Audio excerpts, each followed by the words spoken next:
Täna pärastlõunal esines Euroopa Parlamendi liikmetele Strasbourgis Euroopa Komisjoni presidendikandidaat ja ka praegune president José Manuel Barroso.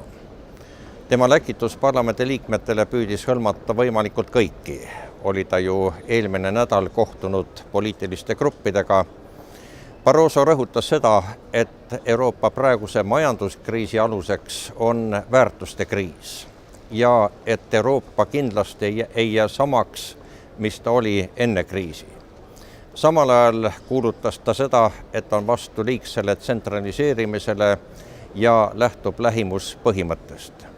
Väga oluliseks pidas Barroso solidaarsust ja muuhulgas mainis ta, kuidas Euroopa Liit ja komisjon osutasid solidaarsust Balti riikidega, pidades ilmselt silmas ka Eesti 2007. aasta mai kriisi. Ning ta pakkus kahe uue voliniku ametikoha loomist. Need oleksid inimõiguste ja kodanikuvabaduste volinik ning siseasjade ja immigratsioonivolinik. Ja lisaks veel erisuhteid, eripartnerlust Euroopa Parlamendiga, see tähendab, et kohtutakse regulaarselt nii parlamentide juhtidega kui ka parlamendikomisjonide esimeestega.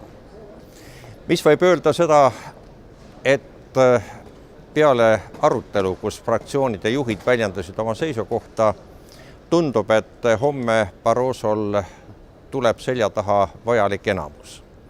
Kui suur see enamus saab olema, seda on praegu raske öelda. Euroopa Rahvapartei grupp, kui suurim 265 liiget, toetab kindlasti üksmeelselt Barrosot. Liberaalid teatasid oma toetusest, kuigi klausliga, et mitte kõiges pole nad Barrosoga nõus, kuid selge on see, et otsustamist ei saa edasi lükata. Sotsialistid Martin Schulzi suu läbi teatasid, et Barroso esindab küll hästi Euroopa Liitu, kuid esindavad hästi Euroopa Liidu valitsusi. Samal ajal on kummaline kuulda, et nagu oleks Euroopa valitsuste ja Euroopa Liidu vahel mingisugune eriline vastuolu. Ning ta teatas, et sotsialistid ei toeta Barrosot, kuigi samas sotsialistide grupp teeb lõpliku otsuse käesoleval õhtul ja võib arvata, et üsna arvukad Ida-Euroopa sotsialistid siiski salajasel hääletusel hääletavad poolt. Mõnevõrra üllatuslik oli uue konservatiivide rühma esimehe Polaka Kaminski esinemine, kes täiel määral toetas Barrosot ning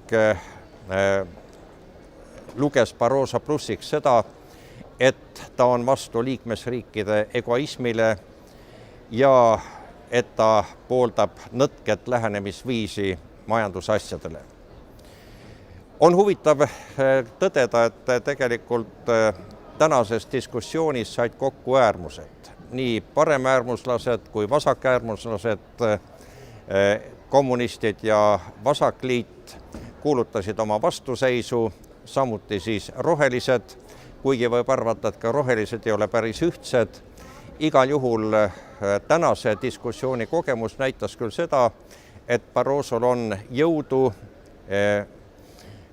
ka veenda ja jõudu värskeks lähenemiseks Euroopa Komisjonile, mida on vaja, et teda homme ametisse kinnitada.